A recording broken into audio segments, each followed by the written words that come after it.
Welcome to The Explainer. Today, we're tearing down the facade of the music industry with Terrence Wilburn's Surviving the Music Business. This isn't just another guide about chasing your dreams. Nope, this is a blueprint for any artist who's sick of getting played and is finally ready to build a real career. Okay, let's get into it. And we're kicking things off with this quote from Prince because, wow, it just hits the nail on the head, doesn't it? This is the fundamental truth that so many talented people learn the hard way. Your art, your music, it's a product and a business run by people who are looking at spreadsheets, not listening to your soul. This really sets the stage for the game we're about to expose. You know the dream they sell, right? It's the fame, the money, the private jets, thousands of fans screaming your name. Wilburn calls it being handed the key to the city. You know, the power to do whatever you want, whenever you want. It's the ultimate fantasy of success. But here's the catch. This is where it gets interesting. Wilburn asked this really sharp question. What good is having the key to the city if you're in the wrong town?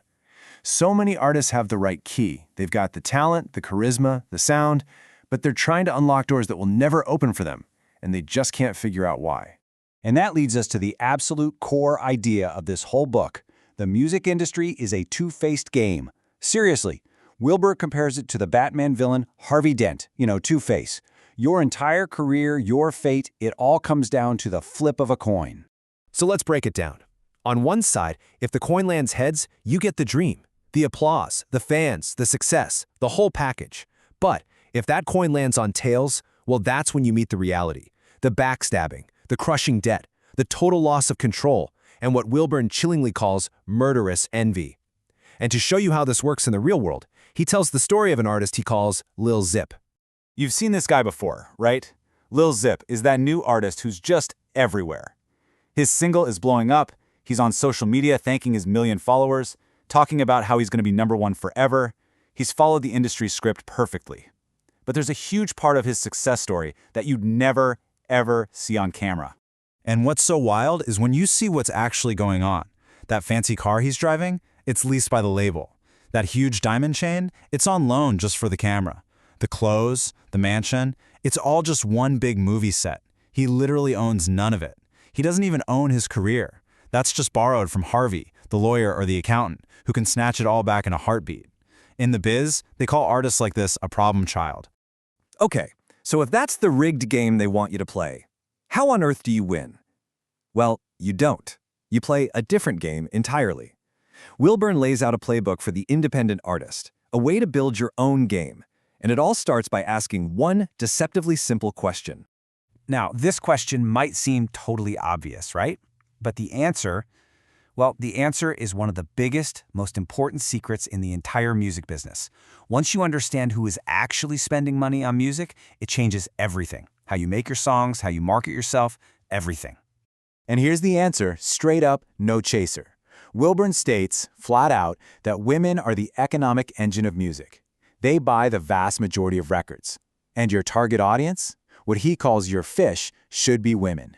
Period.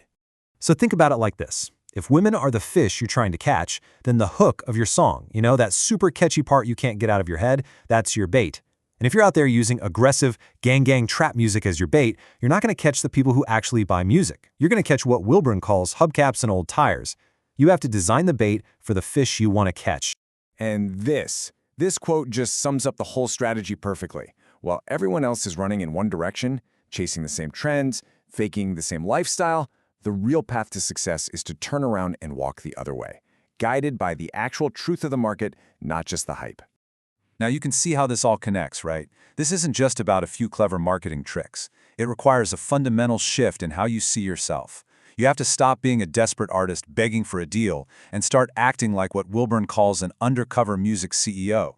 And hey, this isn't just a theory. Even the biggest superstars on the planet know it's the truth. Wilburn tells this amazing story about a private conversation he had with Lil Jon, who told him point blank that being independent is way better. And why? Simple. Because when you're independent, you own everything. And that's the key right there. As an independent, you own your own music. You keep every single dollar it makes. You get paid first, not last after the label has taken all its money back. You're not just building a fake millionaire's image like Lil Zip, you're building an actual millionaire's lifestyle because you are the business.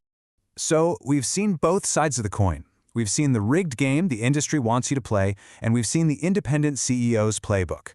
What this all boils down to is that you, the artist, have a very real choice to make about your future. Instead of wasting all your energy fighting a losing battle, trying to get the gatekeepers to notice you, Wilburn points to a much smarter strategy, summed up perfectly by Frank Sinatra. The best revenge on an industry that doesn't believe in you is just go out and build your own damn empire on your own terms. And that leaves us with this final, powerful question. The industry is playing its game. It's a game of debt and control. They have their board, their pieces, and their rules. So the real question Wilburn leaves you with is this. What game are you going to play? Are you going to be another pawn like Lil Zip, or are you going to be the CEO of your own career?